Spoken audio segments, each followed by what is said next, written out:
Let's call to order the meeting of March 2nd of the Sacramento Metropolitan Cable Television Commission.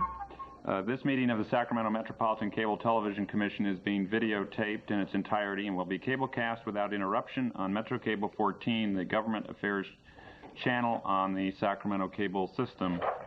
Today's meeting is being cablecast live. The published repeat cablecast has been changed. The repeat will be Sunday, March 5th at 9 a.m.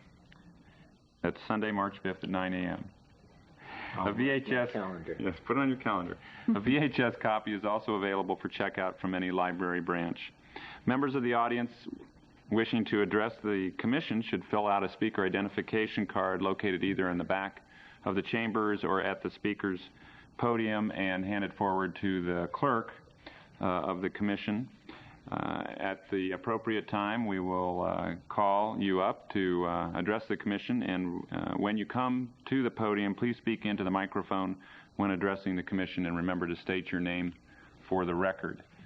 With that, why don't we call the roll to establish a quorum? Cox. Aye. Collin. Natoli. Cone. Here. There you go. Yee. Say here. Here. There. Waters. Yeah. When you want a yes vote, say it. Yeah. Pratt. Here. Dickinson. Here. We have a quorum? We have a quorum. All right. Let's go to item number 1. Good afternoon, Mr. Chairman and members. We have a relatively short agenda today with a few administrative items, ending with an exec session, which I believe we'll do upstairs in the green room on status of litigation.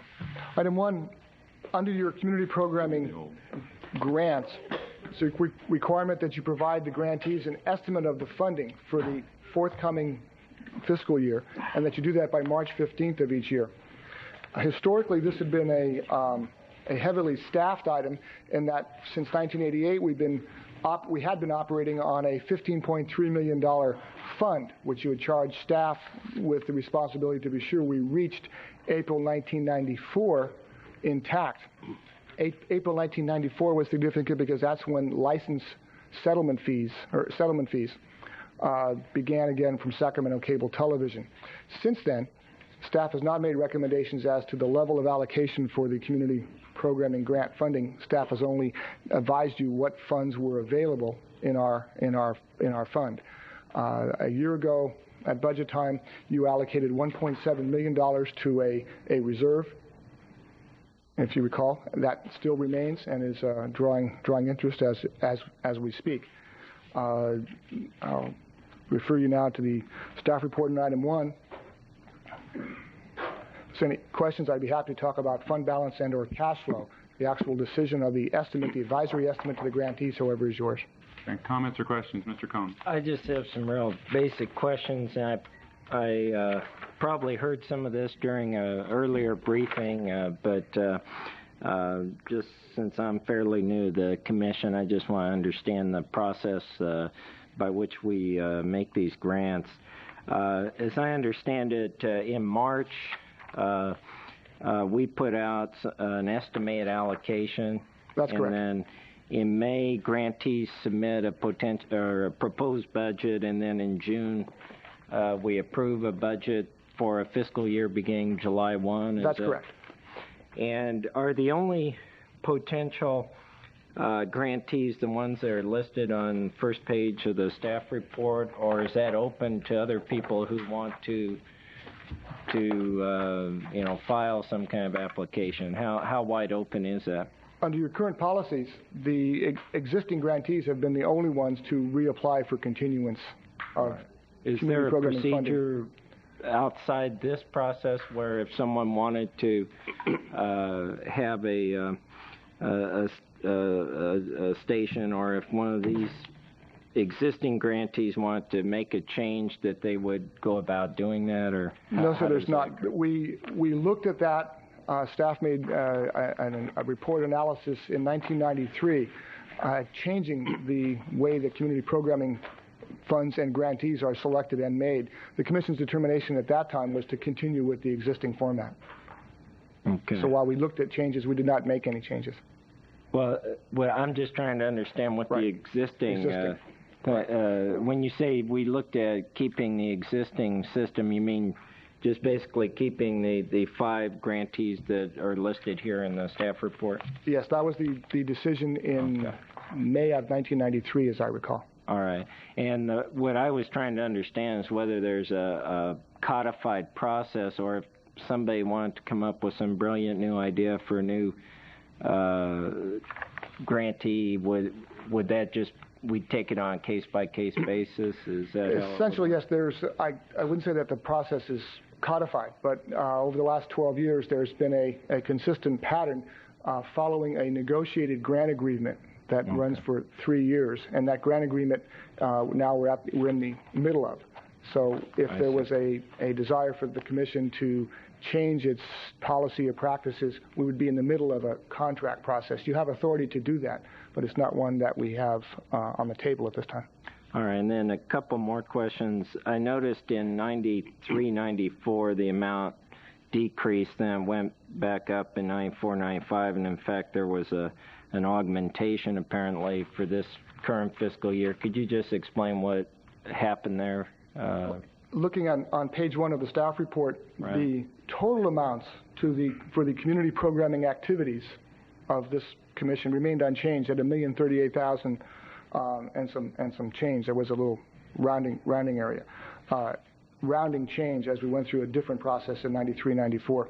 As I mentioned, in 93, 94, we completed the fund management process of the $15.3 million from 1988, and new revenues began and continue to come to the Commission through 1996. That became the basis then in part for the augmentation last year.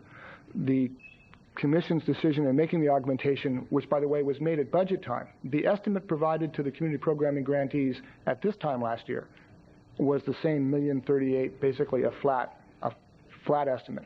The augmentation was made during the budget consideration process in June.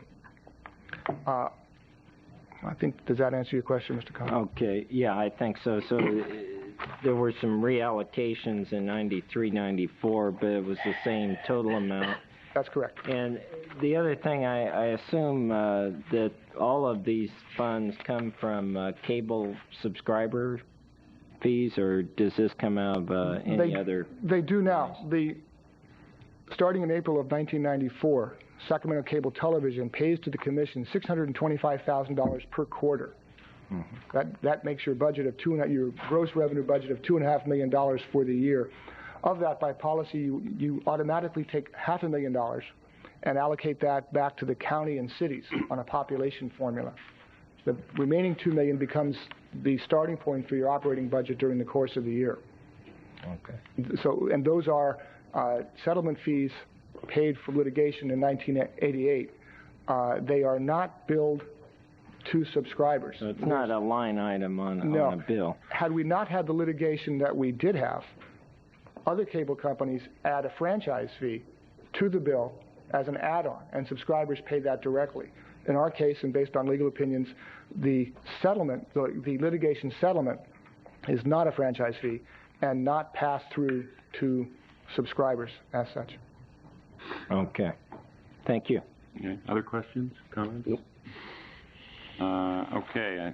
We have at least one person who wants to address us on this, I believe. Liz Rhodes. Liz, you want to talk about this one? Yes, please. Okay. Come on down. Good afternoon. Good afternoon. It's a resolution. This is one of my favorite topics. I'm Liz Rhodes. I am the Executive Director of the Educational Cable Consortium. Dave Vaca, our chairperson, was going to be here today, and he sent his apologies. He got caught up in a meeting with his boss, and there's something about when a boss calls you, you're supposed to report to it. So he did say to tell you he was terribly sorry. In lieu of that, he sends you this short memo. As I say, the topic of funding always is very near and dear to us. Basically, what we would like you to consider and what we're asking is that in light of the information that Rich has supplied to you and the total amount of money that is, or funds that are available, is that you consider allocating those funds directly to us again this year. We thank you for the augmentation last year, and for those of you who are new, we did provide just a couple of points, and those are the 2 bullets there. And that the 2 significant items to us basically are that before last year, we had received a decrease and had not received any increases since 1991. So the augment that we got last year was, I think, in recognition of that there had been no increase since 91. And probably of more significance is that back when this whole lawsuit thing started, all of the community programmers took basically a 60% cut in their funding. And your recognition of that last year and providing that augment grant to us really helped in terms of us being able to provide additional services that we had planned on long term for the past 10 years, because this is our 10-year anniversary. And that it has given us kind of that little boost that we needed. So that we hope that you will consider at this point taking a look at that, since the funds are available, they are cable related, that you might consider allocating those again to us this year. Then one other small point that we asked you to consider is that when those augmentations were made last year, there were some variances. And specifically, SECC is requesting that when you look at, if you decide to augment the grants and provide the amount from last year, is that you look at providing equal amounts of that augmentation to SECC and KVIE. Thank you. You're saying, Liz, on the last point, equalizing, you're just talking about the augmentation level? Right, equalizing that 72,000. So you see 72,000 on KVIE last year, 46, SEC 46. 7 for you guys. So you're suggesting 72. Averaging those 2 or bringing you guys up to 72? Oh, I think bringing us up is sounds I had a feeling. Are there questions for I have a question. In your letter, you say there's money available within the commission funds. Where is that available? Looking at the amounts that Rich gave you of the 1.34. 1.3. Yeah. Yeah, is the estimate in the available. That if you look at that, the 1,340,000 on the second page. On the second page. Right. And then you look at the total on the bottom of the 1.2 million, 1.3 million. They're the same. I'm assuming. I'm sorry. Would you? Well, I'm going to ask Mr. Esposito. I mean, that difference is generally needed for administrative costs. The 1.3 million available assumes existing levels of expenditure for regulation and litigation. This is above and beyond your current base funding for those 2 categories. So you don't want to draw from there. Is that a reserve? No, that is fund balance available. In addition, there's another $1.7 million in reserve. Well, what's your thoughts regarding her request? So I mentioned as we began, lacking a policy direction from the Commission, staff's responsibility has been to report to you what's available. It is a policy decision from you. Recall that your grant agreements and the discussions in 1993 are such that the reporting relationship of the community programming grantees is direct to you. The role of staff is to photocopy their budget, provide it to you, and assure that the quarterly checks are cut on time. Mr. Chairman. So it's your decision. Mr. Chairman. Mr. Cox. The reality is that what we're doing is complying with regulation, which says that by the second week in March, we will notify the grant recipients that whether we have funds or not. And they then must submit to us by May the 10th some sort of application. And we currently have, it appears, about $44,000 more in funds available than we had last year that we're willing to distribute. And so it seems to me that those who are looking for grants need to demonstrate why they think they're entitled to have an increase, as opposed to just, in Liz's case, saying, well, just even us out with KVIE. I'm interested in why she thinks that there ought to be some sort of increase, and or why we ought not to give all that money to KVIE or vice versa, for example. Right. Or save it. Or save it. Or save it, right. Work cut out. That was a very nice presentation, but there wasn't much merit to it, frankly. I didn't want to take more than 3 minutes of your time. I think you didn't have 2 hours for me to plead my case, and that there might be a process set up for that. I was just setting up so that you all would begin the lobbying process. Yeah, right. So well. Did you miss us? Yes, really. Well, let me sort of, in a sense, piggyback on that, Liz. If we were to say, just for purposes of an allocation today, that we would allocate the same base amount of the $1,038,000, but after you all come back with your applications, maybe we would augment again. That seemed to make some sense last year as it played out, which was, of course, my first year going through this. But you wouldn't have violent objection to that, would you? Oh, no. Our point at this time is just that you consider it, and that it really helped out last year, and we very much appreciated it, and for consideration again this year. And to us, it's perfectly natural and assumable that there would be a process that we would go through. Yeah. And we would fully expect to give you more reasons than you would ever want on, why we were eligible and why we are so needy in terms of those funds. Okay, other And we'll questions? do that on item 2 today. Oh, good. Mr. Chair? Yes, Mr. Pratt. Mr. Spasso, how long are the funds available? Is this a year-to-year thing, or are the funds available, once they're authorized, are they available till expended? The funds are available until expended as part of your cable television fund, subject to appropriation in each year's budget cycle. The point I think that's fair to make is that in 1996, the nature of the contract with Sacramento Cable Television changes. Right now, the Sacramento Cable Television quarterly payments of $625,000 are mandated by the contract. After January of '96, those payments go through a very complicated formula with one caveat, that if franchise fees under their typical definition are terminate because of litigation or legislation anywhere else in the country, then Sacramento Cable would be excused as well. So at this point, our funding source is secure through 1 of '96, and then after that, we would look at the reserves or what changes there may be in litigation or via litigation or legislation for the longer term. What I was leading to, Mr. Chair, is that if the money expired at the end of the year and we waited till the end of the year to give them extra money, well, then they don't have time to spend it hardly. But if the money is available till expended, I think it may be one thing to consider is leaving the decision till towards the end of the year when we see that we don't need the money for something else.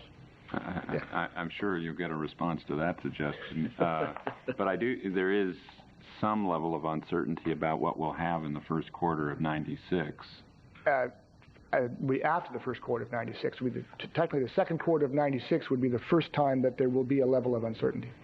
Okay, I took it as after 1/1/96 we'll have some uncertainty, but because you made the assumption for the first quarter of '96 of $625,000. That's correct.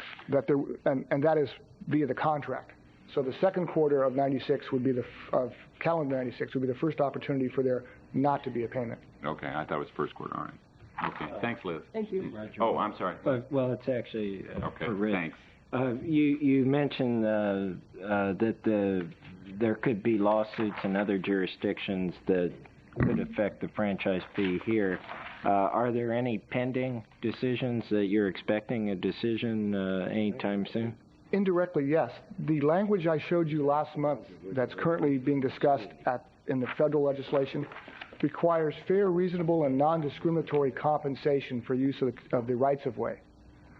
The issue becomes in California, if cable companies are paying a 5% franchise fees for use of the right-of-way and telephone companies are not, then the potential for litigation is there, and we'll be talking a bit about the status of federal legislation in a second. So while there's no current pending litigation, the basis for that issue surfacing on a nationwide basis looks probable relative to what we see happening in Washington. All right. Thank you. All right, Ron Cooper. Ron, come on down. What you see after for?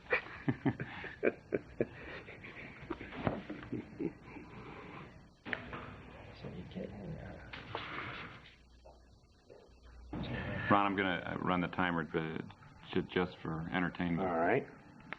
Because I know you'll be brief anyway. That's all right. That's fine. and I can be very brief.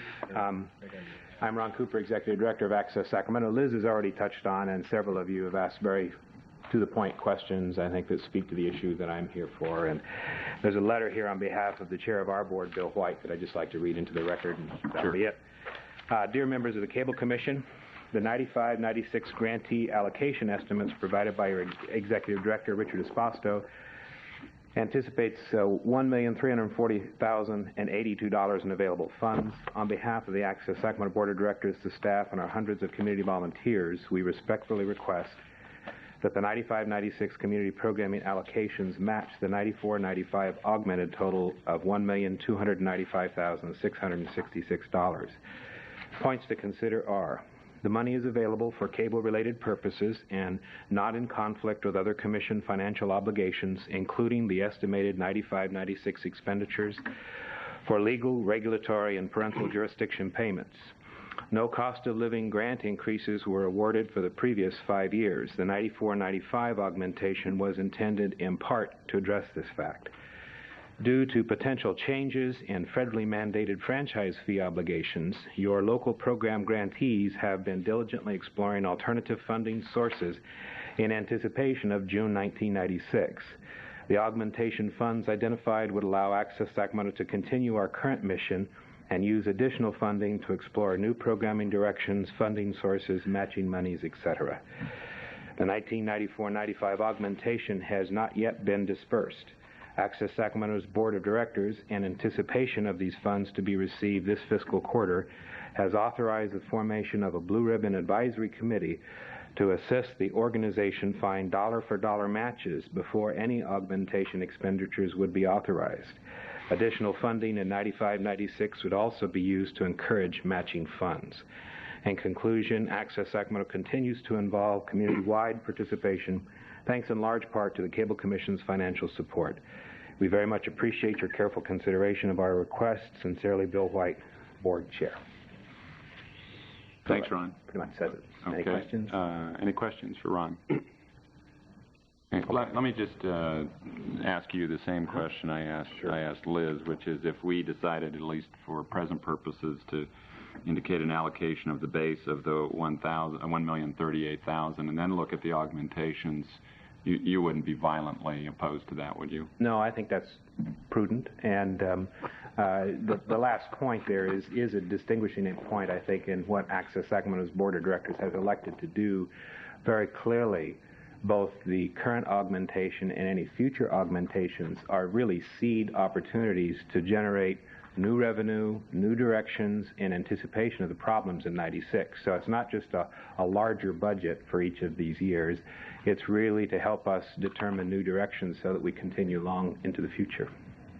Thanks. I also think that when we look at things again in May or June, whichever that turns out to be, probably June, that to hear more about how the Access Sacramento is dealing with the future would be worthwhile, given you've introduced that subject with the blue ribbon. It sounds like Liz and I are both planning a little bit of that today, so on item 2. But yeah, I'm sure we'll be interested in hearing more about that. Wonderful. Thanks. Okay. Jan Tillman? Jan, come on down.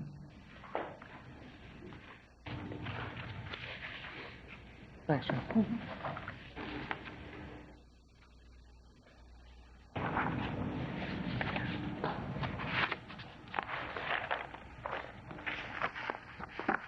Good afternoon. I'm Jan Tillman from KVIE. I think you'll find us delightfully consistent this afternoon. We have also provided a letter to you with a request to carry forward the current year's funding level into the 95-96 calendar year. I think that those of you who were on the commission last year will remember many visits from KVIE to achieve the level of funding that we did achieve during this fiscal year. We very much appreciate it. It is absolutely essential operating funds for us to continue the Channel 7 cable service and the public service outreach that we've been able to accomplish. And we are also requesting that you look at this carefully and consider carrying forward the current level, and we will be happy to also provide you a plan for any additional revenue. Okay, thanks. Questions for Jan? Huh? Thank you. Thanks very much, Jan. Okay, there is no resolution attached, but we need to take an action to allocate a figure. To advise of the estimate. There is not an allocation at this time. All right. To advise the grantees of your estimated funding levels. Move to advise the grantees of the allocation of $1,266,000 with the $1,295,666 for distribution with a possibility of augmenting that by an additional $44,000 if it's the pleasure of the board. Is there a second to that? I'll second it. Okay, is there discussion on the motion? Well, I had a clarification. I thought what you were indicating earlier, Chairman Dickinson, was using the $1,038,000 as the base with the additional more like 200 some odd or 300,000 as being the discretionary. Yeah, I was suggesting that we go back to that as a baseline piece of advice, and then look to see what comes back in May when the application. Well, I haven't said anything about. I've just simply said that's the amount of money that we've been advised. It's as far as the grantees are concerned. There's $1,338,000. There's $1,340,080 that's available, and that we will in fact be making that. We'll be looking at allocations, and those will be in the month of June. Okay, so your motion doesn't necessarily indicate we'll spend. I'm not saying that we allocate a dime, other than or to whom. Other than that's the amount of money that the executive director has indicated that will leave us with reserves of $1,750,000, and so we have the ability to make that award to the grantees. All right. If that's our pleasure. I just felt that going back to that baseline allocation that we've used over the last couple of years, or actually since 91, 92, made sense, and then we give the grantees a chance to justify with their applications why we ought to augment that. I'm certainly willing to say that the baseline number was of the $1,003,000. There was a baseline allocation of $1,038,000 in some change. Well, this is just a notice to the grantees. We haven't decided how to give it out yet. We might decide. Well, we might not give it out. We may not give it out. I guess that's the question. If we advise that this is the allocation, then is there a commitment to? It is necessary under the contracts to advise each grantee individually as to what their budget should be based on or started or tied to. So therefore, with Mr. Cox's motion, I would need clarification as to how you want that augmentation spread. Are we not going to entertain any additional grantees in the year? Are we going to entertain any additional grantees? You don't, at this point in time, have a process for doing that. Well, let's revise that then, Mr. Chairman. I don't have any difficulty with that. Let us make this first motion on the basis of a baseline reserve distribution of $1,038,055, recognizing that the executive director has indicated that there is indeed $1,003,000 and some change, whatever that number is, and that we may very well distribute an additional amount as an augmentation. And the $1,038,000 would be subdivided as indicated in the staff report for 94, 95. Under the 94, 95. Yeah. Okay. Is the seconder willing to? Yeah, that's fine. Okay. Is there any further discussion on the motion? If not, let's do this by voice vote. All in favor signify by saying aye. Aye. Opposed, no. The motion carries. Motion carries. Okay. Item 2. 2 is a presentation from your community programming grantees on their status. Liz, do you want to come back and start persuading? That's the first installment. Yeah. We'll be around everyone individually. Well, we just do this because we like to hear from you. You know that. Oh, it's fun. We miss seeing all of you, so it's a good opportunity. We thank you for your support on that past one. And as my dad said, it never hurts to ask. The worst somebody can say is no. So, again, I am Liz Rhodes with the Educational Cable Consortium. I'd like to take just a quick few minutes today to go over some of our activities of the past month. I've given you a little packet. The main thing I want to say is that You think we wouldn't get blacked out. Okay. Liz, that has to do with when you touch that screen on the right-hand side there. Oh, really? Did I do that? That's what happens. Or when you raise your left hand simultaneously. It never happens when you raise your right hand. I'm going to continue. Well, for this jocularity. That's right. I've lost my notes, too. Well, we'll wing this one then. You're doing very well in the dark. We continue to program our 2 channels 24 hours a day, 7 days a week, which I'm assuming you all know because you all watch 21 and 22. Some things that are coming up that are very exciting and you might want to pay attention to are the fact that with the new Endeavour mission that went up yesterday, that's the longest mission, we are carrying NASA Select on extended hours. We've had quite a few requests from the community. So anytime that we are not carrying our live credit classes, we are putting on the NASA programming. We've got quite a few people who are looking at that. Now that's on channel 22. And it'll be very exciting over the next couple of days, next 16 days. So you might want to kind of take a peek in there and see it. We've been watching it, and there are some really exciting things happening. The NASA Select programming is live, and you see actually what is coming down from the shuttle and what's going on at the stations here on Earth. Every time I turn it on, it's just a picture of the control room. Everyone's standing around. That's the problem with live programming. But it's true, and there were some exciting things, like on the last one, when there was the fuel leak. There were some gorgeous, gorgeous pictures of the fuel leaking out into the atmosphere, but it was really amazing with the Earth behind it. Now, it's very exciting, especially for the students, to see that, this is science in practice and what actually happens. In addition to that, I've given you the KVIE SECC program guide for the month. You can see it's quite full of all kinds of educational material, as we say, education for a lifetime. This year also we are going to be running our Student Educational Video Awards. We call them our SEVAs. They're our version of the Academy Awards, and it's specifically for students who are producing educational video.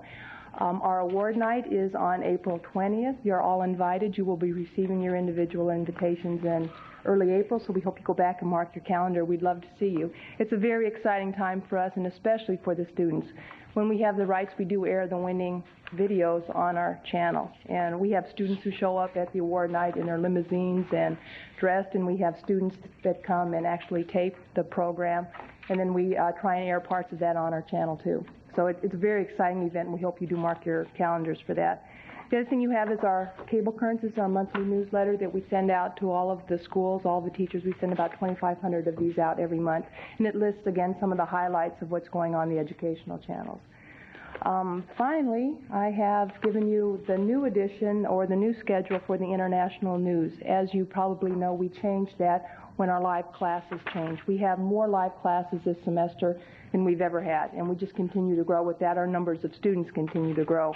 Where we feel very good about that, some people in the international community are not really thrilled because it tends to bring down the number of hours that we can air the international news.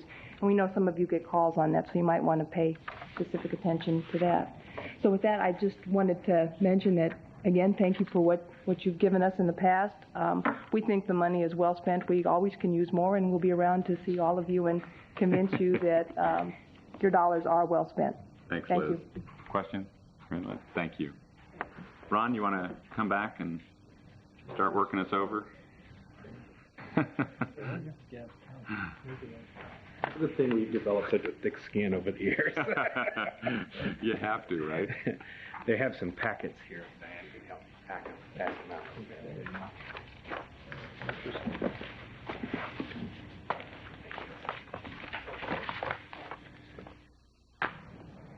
Again, Ron Cooper, Executive Director of Access Sacramento. You may have seen recently an article that was printed in the Sacramento News and Review, a cover page article called Cyber City, When will Sacramento get started?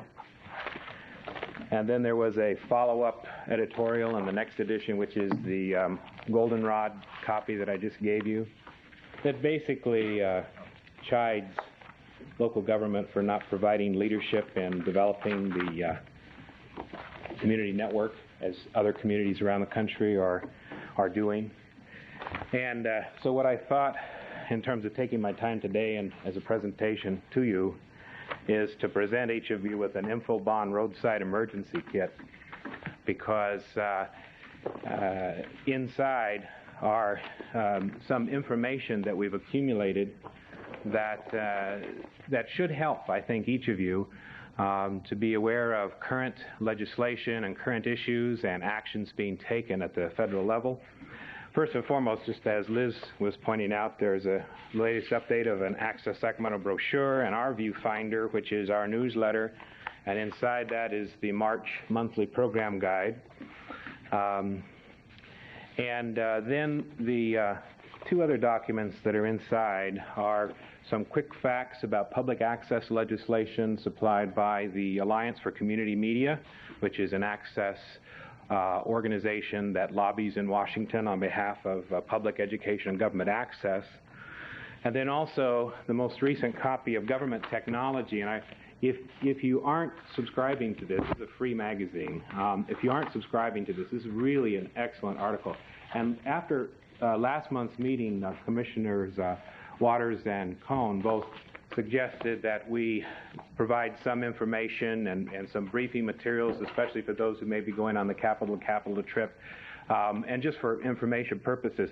And in that research, I wanted to provide this to all of you, because then I went back, and a couple of days later, this came in the mail, and I got extra copies. This is, by the way, also a local Sacramento publication. This is produced here in Sacramento. But the three articles on the front page speak volumes to what the issues are, especially for local government. And they are: state and local governments want bigger role in telecom reform, local governments not ready for the information superhighway, and telecommunications reform returns to Congress. And really does give a nice, concise summary.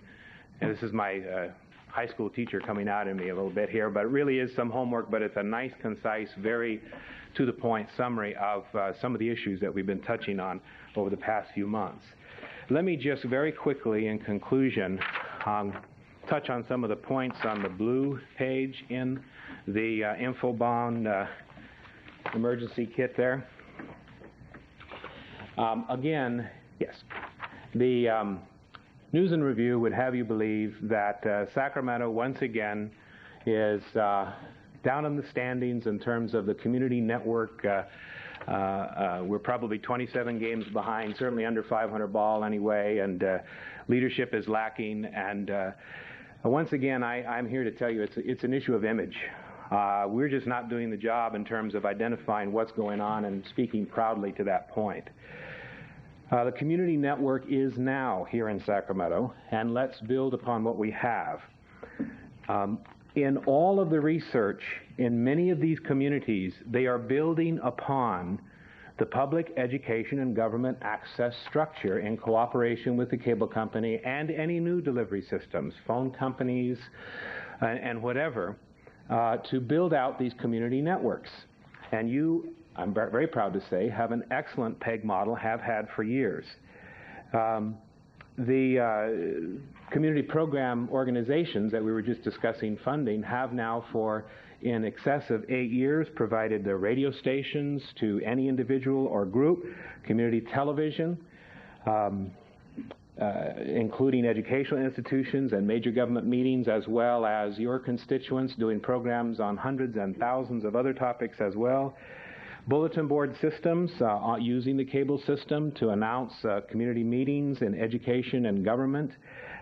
Also on our bulletin board system, again, a system that I'm sure several of you still have questions about what exactly is High TV, but I'm always happy to discuss that with anyone. But this has been online for 6 years. This is an interactive bulletin board system using the cable and telephone technology. It lists hundreds of messages about community organizations and their meetings. Just since January, we have added 200 new notices from 200 different organizations onto that bulletin board service, which is a touch-tone phone access for any cable subscriber watching our channels while the bulletin board's on. And in addition, the key in any community network is training. That is, it's wonderful to have all this communication technology, but one of the early statistics that they're finding is that for every 2 modems, there's only 1 online service being sold. That means 50% of all the modems don't know where it's supposed to go. And I'm sure there's a high correlation in those homes with the VCRs that blink 12. The idea of tech creep, this idea of our eyes glazing over with all of the possibilities, is something that I think as stewards of these opportunities and technologies in the community, we need to be very conscious that we know 80% of what's critical to a community network, and that is the database, the information that we share on a day-to-day basis. We're just talking about new distribution technologies, and they're there and doable. We just need to apply a methodology in terms of moving forward with the community network, expanding on what we have.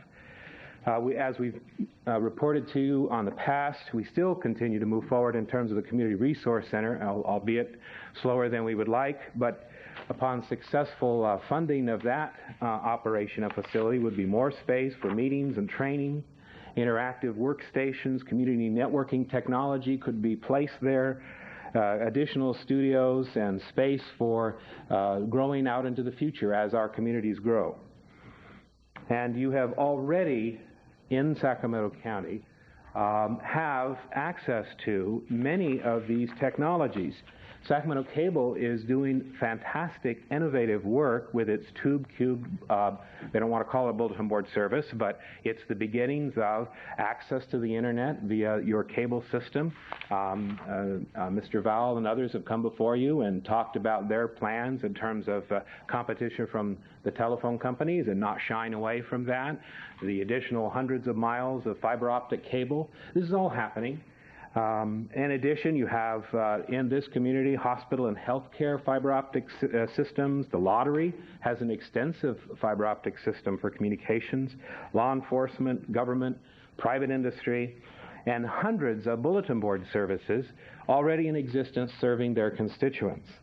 So our recommendation is to examine what we have, be proud of it, to go to Washington as needed after we do a little homework, but it's all there in the way of some of the quick facts pertaining to the current legislation, some of the goals of legislation on behalf of the Alliance for Community Media, which is really honestly trying to represent us all in our interest in Washington, and also even some model letters for Senator Pressler and Senator Hollings in pertinent legislation that they're authoring before Congress. And in conclusion, thanks to the support of the Commission and other organizations that we're identifying, we will soon begin a major inventory of the Sacramento County information and technology resources. When completed, this publication will show what's in place and where the gaps might be.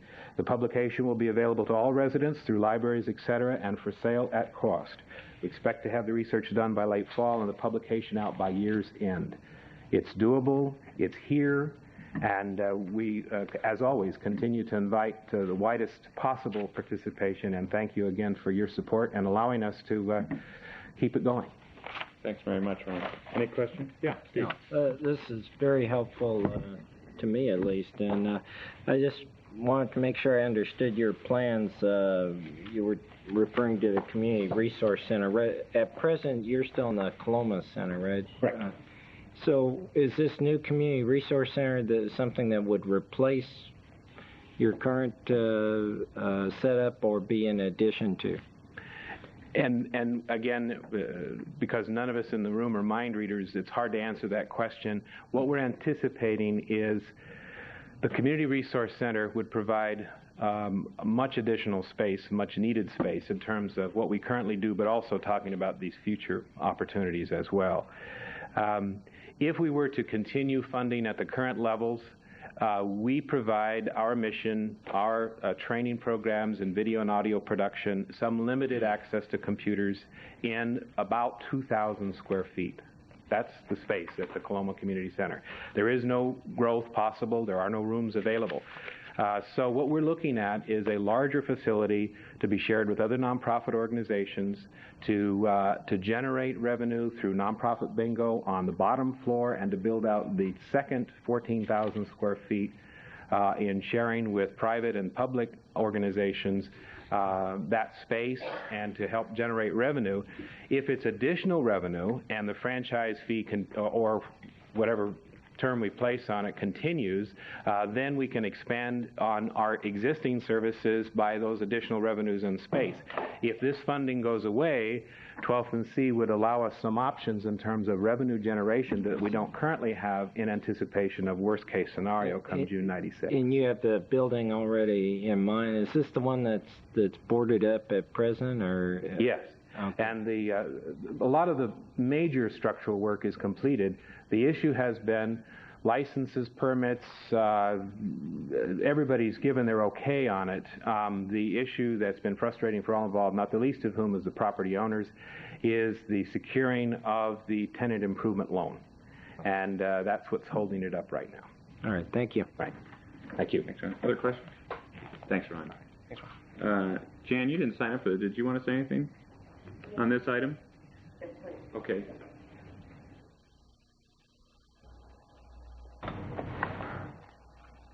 And to mark item 2 on that as well. Okay, I thought you might want to. I can't miss this opportunity. What I'd like to do is introduce Why don't you give us your name again for the record? Jan Tillman from KVIE. And what I'd like to do is introduce you to a new project. I have to begin by thanking you for allowing KVIE to pursue a project 2 years ago through a grant we received from the Commission called the Public Service Project. And with those funds, we reached out to the community and brought in organizations who are providing valuable services in this community, but that did not have either the resources or the ability to produce any on-air material that would help get the word out about those services. So with your help, we took that project on, and we've helped numerous agencies in this community by producing public service announcements for them at our facility. They air both on KVIE Cable 7, and the agencies are allowed then to take those products out and get distribution of them on other Sacramento cable program services and on independent and commercial broadcasters in the area. We have a new project this year. It is a 2-year commitment that KVIE has made called Act Against Violence. And it is an outreach project in which we have many, many community partners. It is a national project that public television has made a commitment to for 2 years.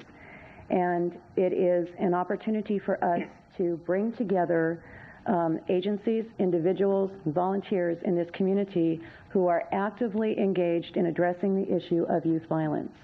And we have now translated that public service project, which began with some seed funding from the Cable Commission, to this project for Act Against Violence.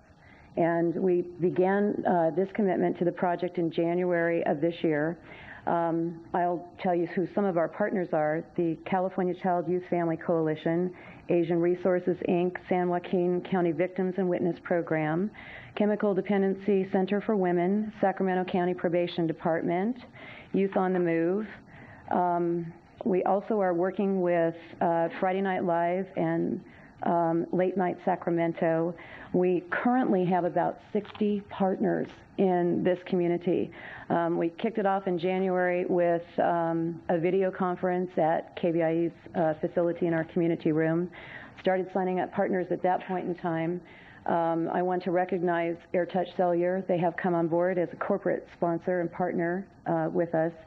And in April, we are going to be distributing a resource guide that is going to recognize and list all of the community agencies that we have who are addressing this problem.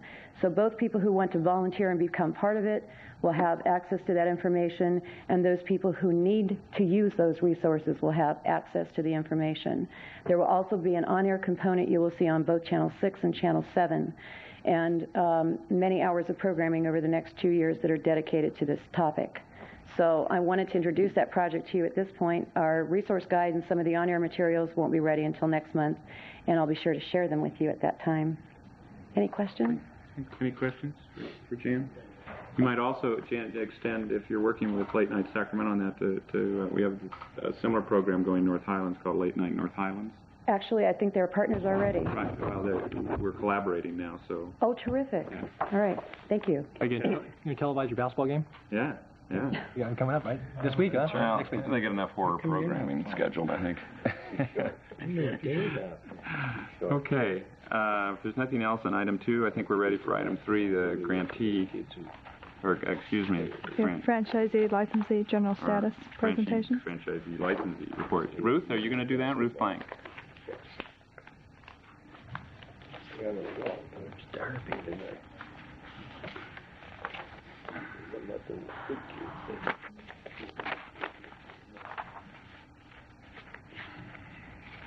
My name is Ruth Blank. I'm Director of Customer Service for Sacramento Cable. Good afternoon. I'm going to give each of you a person-to-person, which is our bill insert that's going into March bills that follows up on the formal notification that went into February bills about our programming changes and our rate changes. And this gives the customers a little bit more information on what the new channels are all about. And I just wanted to let you preview this. I think the first bills with these in them are going out today. And then I also just want to make you aware of a couple of other things. You may have seen some publicity recently about the National Cable Television Association's on-time service guarantee. And there have been some advertisements about it. There's been a little bit of press about it. And I wanted to make you aware that we're of course supportive of NCTA's on-time service guarantee, but we've been doing it since 1992. Our on-time service guarantee is a little bit different from what NCTA is offering, in that they're guaranteeing a free installation for a missed installation appointment and $20 for a missed service appointment. For us, in both cases, if we miss any kind of appointment, we offer a free month of basic cable service. In 9 cases out of 10, that's a better deal for the customer than the NCTA's guarantee. And so we're sticking with our guarantee rather than trying to move over to what NCTA is doing. But should you get any questions on it, yes, we're participating just in a slightly different manner. There had been an issue about station IDs, I think, brought to the attention of the Commission, that the station IDs, as they read on the channel when a customer would be tuning through, were not completely accurate.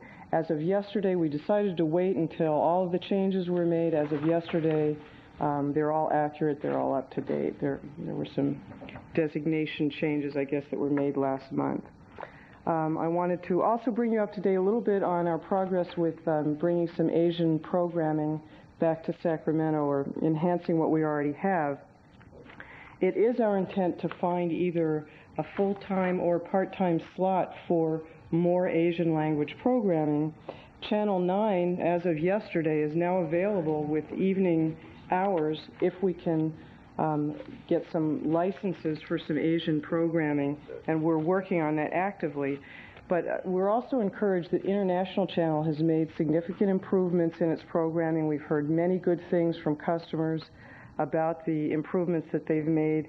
They lost TVB out of Hong Kong, but they promised also by April 1st to replace that programming with something equivalent. So we're hoping to have something on quite soon, but at the very worst, when our system upgrade is completed, we'll be able to add Asian language programming. And that's really all I had for today. Questions? Just a quick question. The now does that include the KSFMR? Is that the one that they were? Jim, you might recall we had discussion about the Asian language channel. Channel 26. Channel 26, right at the time. Is that what you're talking about, bringing back some of that programming, or is that still? We're talking with them, with KTSF about. I mean, that's a KTSF. Yeah. That's what I'm trying to think of. About bringing back portions of their programming. Okay, they are. That's why I was curious, because I know that that was something that was very much importance to a lot of people in the community. I didn't know if they were still discussing that. So, Don, I have met with SAC Cable, and they're working in that direction. So, good. I'm very pleased to hear that. Good, I am too. Yeah, great. Other questions? Just like to add, Mr. Chairman, Ruth's comments are right on and appropriate. Just for historical purpose, I think it's important to point out that the guarantees that Ruth describes that are applied in Sacramento are as a result of the regulations of your body. In 1989, we offered Sacramento Cable the option to impose on themselves self-enforcing mechanisms, guarantees, and they declined. In 1991, you implemented regulations, and those regulations provide for guarantees of service automatically to consumers. That's what Ruth is talking about. It is in place now. It appears to be working fairly well. Many of those guarantees from your 1989 proposal are in the 1995 proposal that the cable industry is using nationwide. Do we also have state legislation with the 4-hour window that applies? Yes. Yes. It does, doesn't it? Yeah. And so the question I had was, if you're outside the window, even if you show up later in the day, does that count as a miss? From your standpoint? Outside the window, it counts as a missed, yes. Okay, so if you say you'll be there from 8 to noon and you come, technically if you came at 12:01, a person could say, hey, wait a minute, I deserve, okay. Okay. The other question I have, which just occurred to me, is whether the technology exists to allow people to in some fashion go through the preview guide faster without seeing the description of the same movie 400 times, yeah. Or you could show it at a different speed or in different permutations on different channels. I think it is possible to adjust the speed somewhat, but as a matter of fact, we're within a few months, we should be bringing a product in called Starsight Telecast, is that what it is, which is essentially an interactive program guide. It won't be free to the customer. There's a cost associated with it, but it actually allows you to ask for the specific programming you would like to see or a specific channel. It's very, very flexible. So we get to pay for that privilege, huh? It's a substitute really for a TV guide kind of product, for a print product. But is it the speed of the preview guide? It's too slow? Is that the? Well, it's when it scrolls, they have a repeat. I've noticed of the description of the movies every time it's going to run. So if the same movie is going to run at movies, right. 1, 3, 5, you get to watch 3 descriptions of that movie, for example. To be honest, I'm not sure that there's flexibility in that, but I can check into it. Is that a service that it's out of Tulsa. Yeah. We subscribe to it. So you really don't have control over that, then? You just have to buy what they offer. It's tailored to our system, but I don't know if we can ask them to leave out descriptions after the first time, but I'll find out. Or if they ran, I don't know. I assume that must frustrate a lot of people. Okay, thanks. Is that it? Okay. These are the major issues of our times. Okay. I think we can go on to item 4. We have basic service tier rate determination, findings and recommendations. Last month, as you recall, you referred back to staff analysis of Sacramento Cable's FCC Form 1205 filings. Included in your agenda packet today is the result, or a one-page letter from our consultant, Jay Smith, in which he has no findings or recommendations relative to that 1205. It's my recommendation that you take no action and allow Sacramento Cable's rates to continue in effect as they were announced last month and as they took effect yesterday. Any questions, comments? Okay, then the next item is action is no action. You want to go to item 6? Yes. Item 5, staff report. I'm sorry, item 5. Overall status. So, again, as you recall, last month I briefed you on what I believe then to be the Senate Republican draft communications reform bill.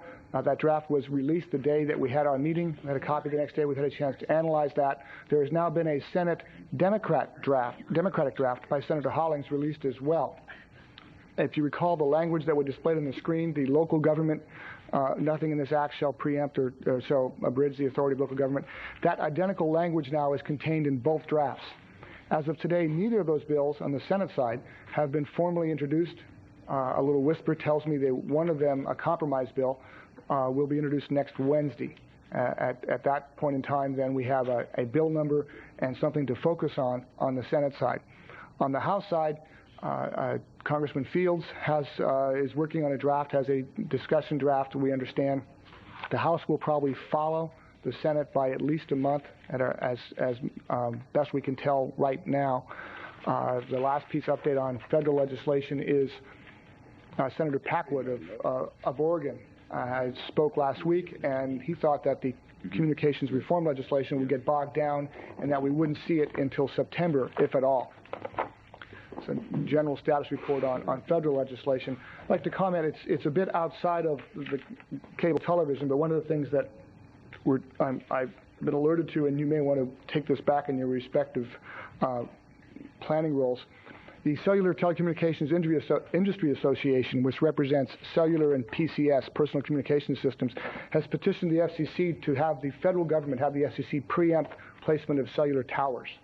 I know that's an issue that we've dealt with here before, but that's back on, we've dealt with it locally. I don't know that there's been a strong move for a federal preemption, but I see that in one of the legislative alerts from last week. I want to let you know that for several of you, there's been some comments relative to the channel, so we're working on some channel placement issues. Some camera placement issues, issue of playback, and as well as accommodating or discussions at City Council to move our telephone patch equipment over there. So I want to let you know that we are working on some fine-tuning issues relative to the channel in several areas. Finally, last month we talked about the Cap-to-Cap trip. Included in your staff report is a letter from Bill Bailey of the Chamber indicating that the Cap-to-Cap team, that there was not space in the Cap-to-Cap team structure to program in telecommunications. That's somewhat disappointing, but understandable given the breadth of issues that Cap-to-Cap is working on. It's still my recommendation, however, my belief that to the extent that any of you are going on the Cap-to-Cap trip, and we can specifically program in appointments for you on telecommunications reform issues, I believe it to be very, very important. Letters, staff contacts are, of course, part of the process. But when an elected official contacts a staff person, or more importantly, when a local elected official contacts one of our congressional elected officials, that makes a lot more points in the process. So while we're not formally part of the Cap-to-Cap trip, if those of you that are planning on attending would let this office, let our office know what open slots you may have in your schedule, we'll go to work in pointing out key people for you, staff people for you to be talking with. Last month, as you may recall, we authorized up to $700 to be paid as a portion of the Cap-to-Cap expenses for members of the commission who would spend time on issues related to the commission while on the trip. And I know Mr. Waters and Mr. Cohn were particularly interested in that. I suggested to Rich when we were talking about this earlier today that he could set up side appointments with Senate and House committee staff, minority and majority, and with Senators Boxer and Feinstein's staff, because they're going to be key on this, and that you two at least, it'll add some burden to your whatever other assignments you take on. Well, we'll just work this in, because in that legislation that may be coming down, or that proposed bill, I should say, on Wednesday, I'd like to get a copy of that too, Rich. Take back to it. We'll download it as soon as you'll it's get available. the because I know Steve and I have talked, and we certainly will adjust our schedule to try and make sure this happens. Right. Rich offered to work on arranging those appointments. That's what I say. I appreciate it if you do that. Okay. Any other? I don't know how soon we'll have our formal agenda from the Metro telling us where we're going and what day or anything yet, what committees we've been assigned to, but as soon as we do, I'll let you know. I'll get with your scheduling folks to arrange some time with you. In addition to Mr. Waters and Mr. Cohn, relative to our next discussion item, which is whether or not we will have a quorum for the April meeting or whether the April meeting is justified based on the agenda. Who else is going on cap to cap or has a scheduled conflict for the first week in April? That looks Cox, like we are you won't. going cap to cap? I am, yes, sir. I'm going under the auspices of Safeco, so I'm primarily on the water forum. Okay. Right now, they're just trying to deal with the quorum issue, and I quorum. think all of us are going to be back there. I may be attending. I haven't. Mr. It Tully. depends what major Air Force Base items, but so. There's Oh, I a thought chance- you were going back for sure. I'm not. Yeah. A good chance. I would prefer, this is the Thursday after. Committed already. Okay, I would prefer not to try to hold a meeting the Thursday Well, we're not going to after. have a quorum. We're not going to have a quorum. I mean, there Yeah. are, In Based case on what anybody stays over, I'm planning to come back Wednesday there's evening. 6 of us. Just right cancel here. the entire month. Two things. Based on the Wednesday count I night. Yeah, but we're going to be very tired. Yeah. because I'm- And why not just cancel, can't we cancel that month? based on the count I see of who will be traveling, and two, what I foresee now as agenda items would be my recommendation that we formally cancel the April meeting. Do we need a motion to do that? Yes, sir. All right. Second? Mr. Cohen moves and Ms. Collins seconds to cancel next month's meeting. Any discussion? All in favor signify by saying aye. Aye. Those opposed, no. Motion is agreed to.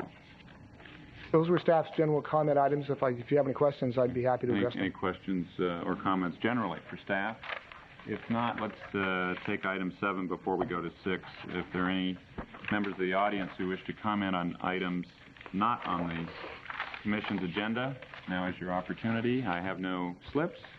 I see no one coming forward, so we will go. Oh, Ron, you're going to come back? Okay. These are just written invitations to you, Commissioner Dickinson, and to Commissioner Collin to live wire dates that we have open on some specific topics that we thought might be appropriate and of interest to Great. you. If you can, Okay. back to us. You want to just, yeah. Thank you very much. Thank you. Thanks. Okay. Extension's open to everybody, too. Okay. Then we have an executive session as to an update on litigation, which will be held upstairs in the green room. That's correct. So we will recess for that purpose. We have a green room? Well, The conference. The conference room near Mr. Natoli's office. They changed the color to green from that horrible orange? Put a couple more plants in there. Tree. we'll debate that. We're now recessed. And we have no... We anticipate coming back only to adjourn. We do That's not correct. anticipate any further action.